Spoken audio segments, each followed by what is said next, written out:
Hello, welcome to Constitution Monday with Monday. If Article 1 is the engine of representative lawmaking, Article 2 is the framework for one of the most carefully constrained offices in American government, the presidency. The founders gave the executive branch enough power to carry out the laws, defend the nation, and lead in times of crisis, yet they built in safeguards to prevent the rise of monarchy or executive tyranny. Article 2 establishes the structure, duties, and limits of the President and Vice President.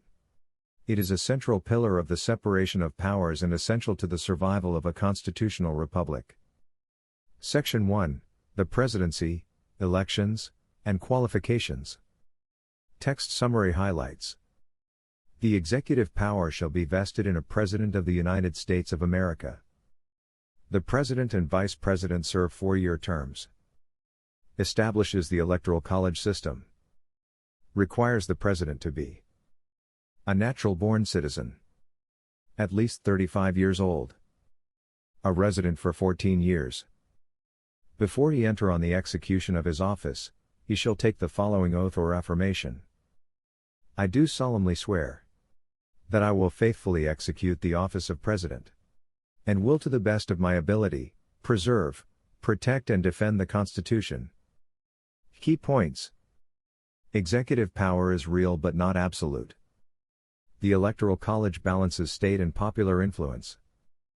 The presidential oath makes the Constitution, not the office, the supreme guide. Qualifications ensure maturity, experience, and loyalty to the nation.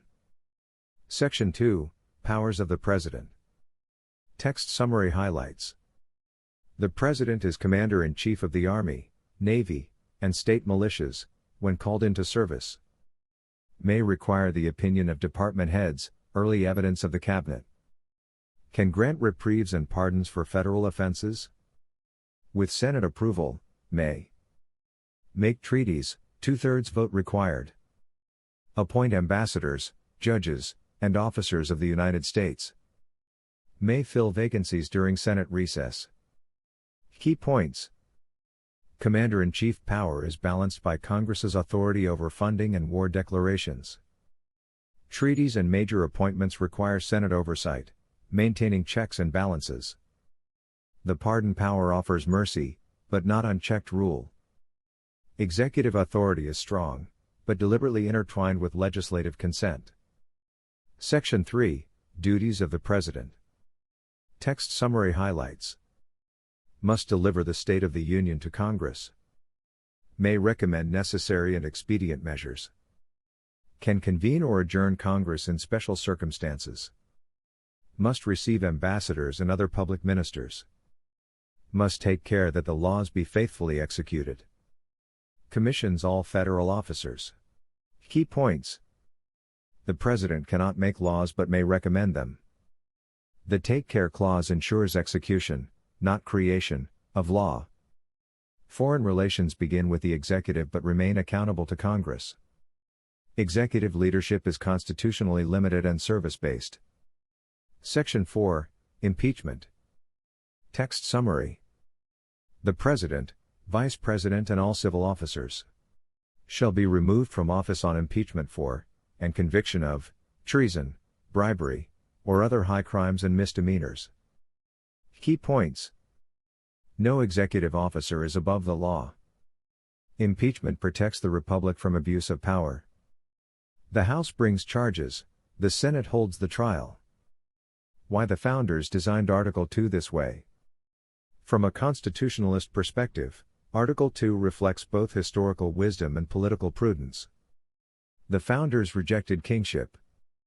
They knew concentrated executive power leads to tyranny, so they limited terms.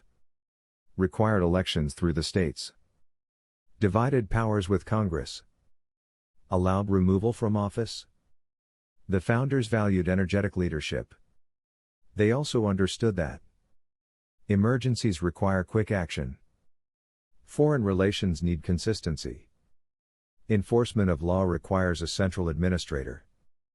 Thus, the presidency is powerful, but never unmoored from accountability. How Article 2 protects a constitutional republic. 1. It prevents the rise of a monarch. The president serves temporarily, is elected indirectly through the states, and can be removed for wrongdoing. 2. It ensures the president is a servant of the Constitution. The oath binds the executive branch to constitutional limits and principles. 3. It balances power between the branches. Congress declares war, the president commands forces. Senate approves treaties and appointments, the president negotiates and nominates. Congress passes laws, the president enforces them. This interdependence protects the people. 4. It enhances national security and stability. The presidency provides leadership in crises, within constitutional boundaries. 5.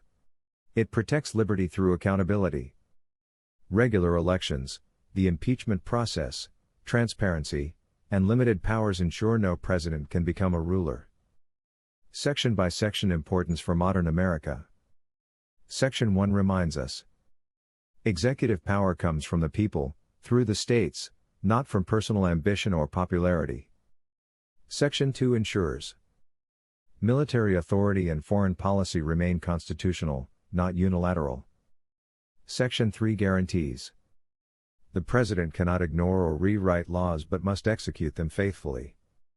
Section 4 protects the Republic from internal corruption or misuse of power.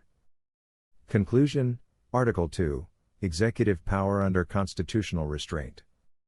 Article 2 created a presidency strong enough to lead but restricted enough to prevent tyranny.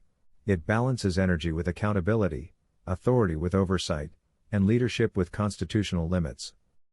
In a true constitutional republic, the president is not a ruler but a guardian of the law, bound by oath, constrained by structure, and accountable to the people in the states. Article 2 remains essential to maintaining that balance, and preserving the liberty the founders fought to secure. Thank you for watching, and as always, stay informed, stay free.